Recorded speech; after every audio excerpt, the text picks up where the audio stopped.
আসসালামু আলাইকুম। সবাইকে স্বাগত জানাচ্ছি বিডিফিউজে। আপনাদের সঙ্গে আছি আমি সুরভি দিবা। বাংলাদেশের প্রধানমন্ত্রী তারেক রহমানের আগামী মাসে ভারতে অনুষ্ঠেয় ব্রিক্স আউটরিচ সম্মেলনে যোগ দেয়া অনিশ্চিত হয়ে পড়েছে। সাবেক প্রধানমন্ত্রী শেখ হাসিনাকে ভারত থেকে বাংলাদেশে প্রত্যর্পণ করা হবে কিনা সেটি এখন ঢাকা নয়াদিল্লি সম্পর্কের অন্যতম প্রধান প্রশ্ন হয়ে উঠেছে। কূটনৈতিক পর্যায়ে বাংলাদেশের অবস্থান হলো শেখ হাসিনাকে দেশে ফেরানোর বিষয়ে ভারতের কাছ থেকে দৃশ্যমান অগ্রগতি না হলে প্রধানমন্ত্রী তারেক রহমানের ভারত সফরের সম্ভাবনা কম। ফলে একটি বহুপাক্ষিক আন্তর্জাতিক সম্মেলনে বাংলাদেশের অংশগ্রহণের প্রশ্নটিও এখন দুই দেশের দ্বিপক্ষীয় সম্পর্কের জটিল সমীকরণের সঙ্গে সরাসরি যুক্ত হয়ে পড়েছে। আরও বিস্তারিত থাকছে ওয়াহিদ ফারুকীর প্রতিবেদনে।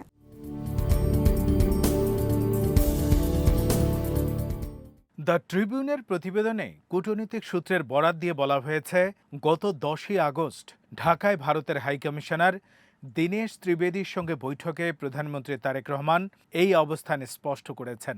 বৈঠকে শেখ হাসিনাকে বাংলাদেশে ফেরত পাঠানোর বিষয়টি গুরুত্বের সঙ্গে উত্থাপিত হয়েছে বলে জানা গেছে। একই প্রশ্নের সঙ্গে বাংলাদেশের পক্ষ থেকে সম্ভাব্য একটি পৃথক দ্বিপক্ষীয় ভারত সফরকেও যুক্ত করা হয়েছে। অর্থাৎ নয়াদিল্লি যদি শেখ হাসিনার প্রত্যর্পণের বিষয়ে কোনো ইতিবাচক পদক্ষেপ না নেয়, তাহলে বাংলাদেশের নতুন সরকারের সঙ্গে ভারতের উচ্চ পর্যায়ের রাজনৈতিক যোগাযোগও সীমিত থাকতে পারে।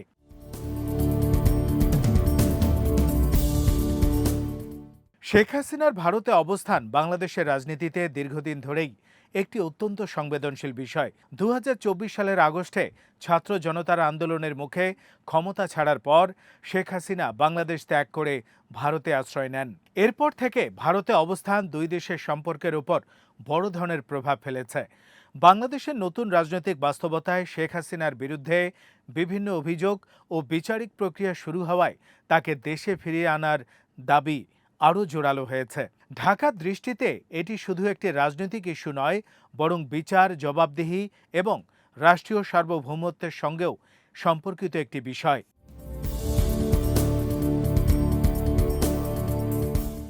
অন্যদিকে ভারতের জন্য শেখ হাসিনার প্রত্যর্পণের প্রশ্নটি সহজ নয়। দীর্ঘ সময় ধরে শেখ হাসিনা ও তার সরকারের সঙ্গে ভারতের ঘনিষ্ঠ রাজনৈতিক, নিরাপত্তা ও কৌশলগত সম্পর্ক গড়ে উঠেছিল। সীমান্ত নিরাপত্তা, সন্ত্রাসবাদ দমন, উত্তর পূর্ব ভারতের সঙ্গে যোগাযোগ এবং আঞ্চলিক বাণিজ্য সহ বিভিন্ন ক্ষেত্রে নয়াদিল্লি তার সরকারের সঙ্গে ঘনিষ্ঠভাবে কাজ করেছে। ফলে শেখ হাসিনাকে বাংলাদেশে ফেরত পাঠানোর সিদ্ধান্ত ভারতের জন্য শুধু আইনি বিষয় নয়, এর সঙ্গে কূটনৈতিক ও রাজনৈতিক হিসেবেও জড়িত।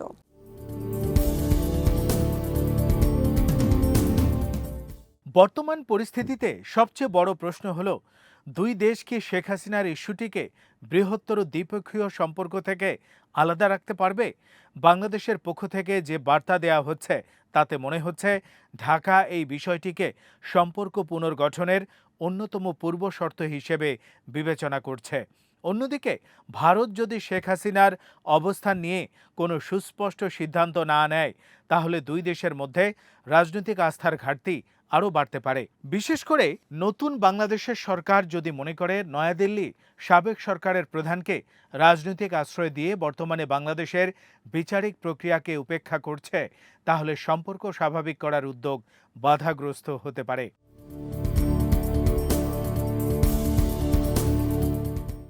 ব্রিক্স আউটরিচ সম্মেলন এই পরিস্থিতিতে বিশেষ তাৎপর্যপূর্ণ। সাধারণত এ ধরনের বহুপাক্ষিক সম্মেলনে আঞ্চলিক ও আন্তর্জাতিক পর্যায়ের নেতাদের মধ্যে সরাসরি যোগাযোগের সুযোগ তৈরি করে। বাংলাদেশ ও ভারতের প্রধানমন্ত্রী পর্যায়ের বৈঠক হলে দ্বিপক্ষীয় সম্পর্কের নানা বিষয় নিয়ে আলোচনা হতে পারত, কিন্তু তারেক রহমানের সফর অনিশ্চিত হলে সেই সম্ভাবনাও ক্ষতিগ্রস্ত হবে। এর ফলে দুই দেশের সম্পর্কের টানাপোড়েন আন্তর্জাতিক কূটনৈতিক পরিসরে দৃশ্যমান হয়ে উঠতে পারে।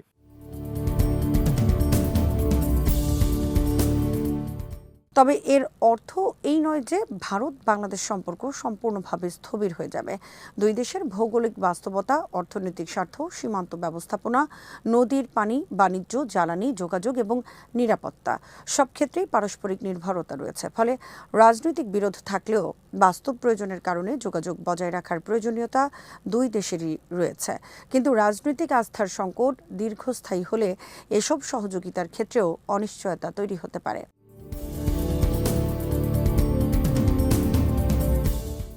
বিশেষ করে বাংলাদেশের নতুন সরকার ভারতের সঙ্গে সম্পর্কের ক্ষেত্রে আগের তুলনায় ভিন্ন ধরনের ভারসাম্য নীতি গ্রহণ করতে পারে।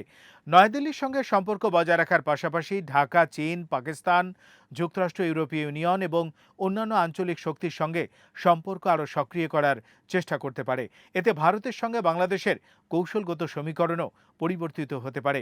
শেখ হাসিনার প্রত্যর্পণ প্রশ্নটি তাই কেবল অতীতের রাজনৈতিক অধ্যায়ের হিসেব নয়, এটি ভবিষ্যৎ আঞ্চলিক কূটনীতির দিক নির্দেশক হয়ে উঠতে পারে।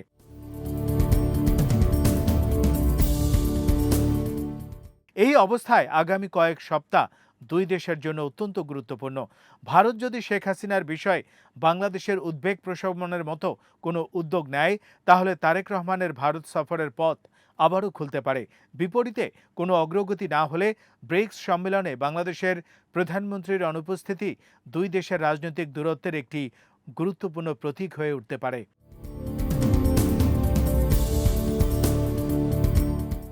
সব মিলিয়ে শেখ হাসিনাকে ঘিরে প্রশ্নটি এখন ভারত বাংলাদেশ সম্পর্কের কেন্দ্রবিন্দুতে চলে এসেছে। ঢাকা চাইছে নতুন বাস্তবতাকে স্বীকৃতি দিয়ে নয়াদিল্লি তার সঙ্গে নতুন সম্পর্কের কাঠামো তৈরি করুক। আর নয়াদিল্লির সামনে রয়েছে সাবেক ঘনিষ্ঠ মিত্রকে ঘিরে রাজনৈতিক ও কূটনৈতিক হিসেবের জটিলতা। ফলে আগামী দিনের সম্পর্ক নির্ধারণে শুধু সীমান্ত, বাণিজ্য বা নিরাপত্তা নয়, শেখ হাসিনার প্রত্যর্পণ প্রশ্নটিও বড় ভূমিকা রাখবে। ব্রিক্স আউটরিচ সম্মেলনে তারেক রহমানের অংশগ্রহণ শেষ পর্যন্ত হয় কিনা তাই দুই দেশের সম্পর্কের বর্তমান আস্থার একটি গুরুত্বপূর্ণ কূটনৈতিক সূচক হিসেবে বিবেচিত হতে পারে। আজ এখানেই শেষ করছি। সবাই ভালো থাকুন, সুস্থ থাকুন আর দেখতে থাকুন বিডিভিউজ। চ্যানেলটি ভালো লাগলে সাবস্ক্রাইব করুন। সংযুক্ত থাকুন আমাদের ফেসবুক পেজে। আল্লাহ হাফেজ।